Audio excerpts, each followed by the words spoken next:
Bonjour et bienvenue, voici notre tour d'horizon économique, géopolitique et boursier. Et pour comprendre comment tourne la planète finance, quand elle tourne autour de la programmation algorithmique, c'est sur la bourse au quotidien et nulle part ailleurs. Et le titre de l'épisode du jour, je vous le fais avec l'accent. La livre a pété un câble. Alors oui, c'est une sorte de private joke, puisque le câble, on va dire que c'est le petit nom sympathique du lien entre la livre sterling et le dollar. Donc on trade le cable, on ne dit pas qu'on traite le dollar pound. Et cette nuit, eh bien, nous avons assisté à un flash crash, un des plus violents jamais observés sur une des devises majeures depuis l'histoire des marchés. La livre sterling en effet perdu 6,5% en moins de 2 minutes. Elle est repassée de 1,2630 à 1,1790. Alors évidemment c'était son plus bas depuis 31 ans, certes, mais c'est surtout cette chute abyssale et sur lequel tout le monde se perd en conjecture. Alors on entend un petit peu tout et n'importe quoi, entre le fat finger, c'est-à-dire le gros doigt, l'erreur de passation d'ordre. Imaginez que quelqu'un est passé à vendre 1 milliard de livres au lieu de passer 100 000. Absolument n'importe quoi, on ne se trompe pas comme ça de 5 ou 6 zéros. On entend aussi parler d'exercice d'options, peut-être une piste à creuser en effet. Un opérateur aurait pu décider effectivement d'exercer ses options de vente sur la livre, contraignant ceux qui étaient longs livres et short dollars à se déboucler dans les pires conditions. Mais les marchés des devises sont supposés avoir ce qu'on appelle une profondeur illimitée. Ça ne devrait donc pas arriver. Vous voulez sortir 10 milliards de livres, vous attendez 5 minutes, et ça se place tranquillement dans le marché. Quand on a un flash crash, ça veut dire quoi ? C'est qu'on a eu un emballement algorithmique. Alors peu importe qu'au départ il y a un fat finger auquel nous ne croyons guère, ou un exercice d'option, derrière cela met en évidence que tous les programmes informatiques algorithmiques sont exactement identiques. Et en l'espace de quelques heures, nous avons eu une double démonstration de ce que j'affirme, c'est-à-dire qu'en fait, toutes les grandes banques sont complices et ont adopté exactement les mêmes programmes, puisqu'hier soir à Wall Street, pendant exactement 4 heures et quart, le S&P, le Dow Jones et même le Nasdaq sont restés coincés dans un corridor, et là on vient de battre un record absolu, un corridor de 0,008% d'amplitude. Le Dow Jones n'a pas varié de plus de 15 points d'indice entre 17h45 et 22h. On n'avait jamais vu ça. Alors on a déjà observé pendant un quart d'heure, 20 minutes, un Dow Jones coincé dans un corridor de 0,05%. Mais là, 0,08 pendant 4 heures, c'est absolument impossible. On a littéralement gelé les indices américains façon azote liquide, c'est-à-dire que on a observé un rebond du Dow Jones de moins 0,5 à 0 et ensuite plus rien. Donc ça, c'est la démonstration qu'il n'y a plus de marché.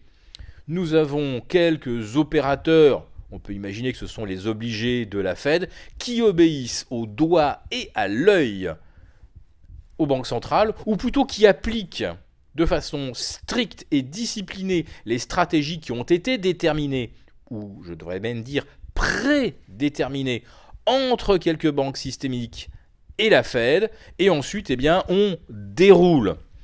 Est-ce que cela signifie que les marchés sont totalement manipulés ? Oui, à un degré tel qu'on ne l'a jamais observé. Et puis d'un seul coup, ça peut dérailler.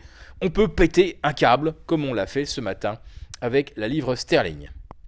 Alors nous sommes vendredi, c'est aussi le moment de faire un petit peu le bilan de la semaine. Eh bien pour l'instant, à Paris, c'est nul. Où on est à plus 0,5 et il y a une heure le CAC 40 était à moins 0,6 et était affiché une performance 0 sur la semaine. Même chose pour l'Eurostoxx. En revanche, à Tokyo, dopé par la faiblesse du yen, on retrouve donc le Nikkei en hausse de 2,5%. Faiblesse du yen, robustesse du dollar, Oui, c'est vrai, sur la semaine, le billet vert gagne 1%.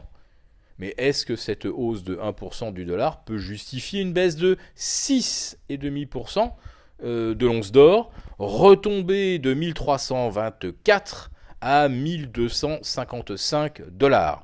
Est-ce que le surcroît de rendement offert par les marchés obligataires, depuis que circule la rumeur d'un tapering par la BCE, est-ce que une hausse de 15 points, 20 points de base du rendement des OAT, des Bund allemands, peut justifier que l'or perde 6,5% dans l'intervalle?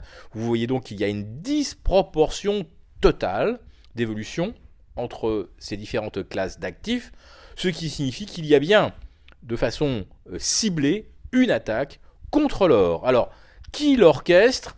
On peut imaginer que là aussi ne peuvent le faire que ceux qui ont la couverture nécessaire, c'est-à-dire les banques centrales. Qui cela arrange-t-il? Eh bien, probablement la Deutsche Bank, qui s'est avérée incapable de livrer un client il y a environ 3 semaines, et qui, avec la chute de l'or, va donc pouvoir acquérir ce métal pas cher, et éventuellement on apprendra que, comme par miracle, d'ici la mi-octobre, le client aura été livré enfin de l'or physique. Voilà, donc la semaine s'achève non pas sur une indication directionnelle sur les marchés d'actions, mais une vraie indication directionnelle sur les marchés obligataires, puisque là il semble qu'on a vraiment mis un terme à 7 ans de décrue permanente, continuelle des taux. Et puis on a eu également un signal de vente très clair sur l'or et l'argent, ce qui nous incite à vous recommander de vous montrer un petit peu patient avant de revenir sur l'or.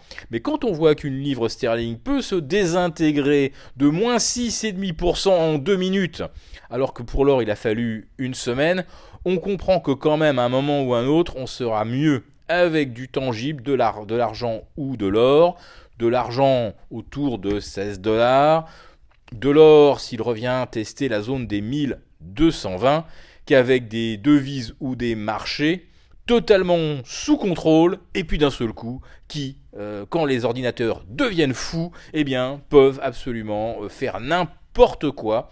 Et ce que l'on a observé sur la livre sterling, c'est ce que nous anticipons aussi sur les marchés obligataires. Le jour où un gros opérateur se dira, de toute façon, il n'y a pas de potentiel à la hausse sur des emprunts qui affichaient dès l'origine des rendements négatifs, il est temps de sortir et de faire autre chose. Eh bien, le jour où un gros investisseur agit de la sorte, on risque d'observer sur l'obligataire exactement ce qu'on a observé ce matin sur la livre sterling. Ça fait peur.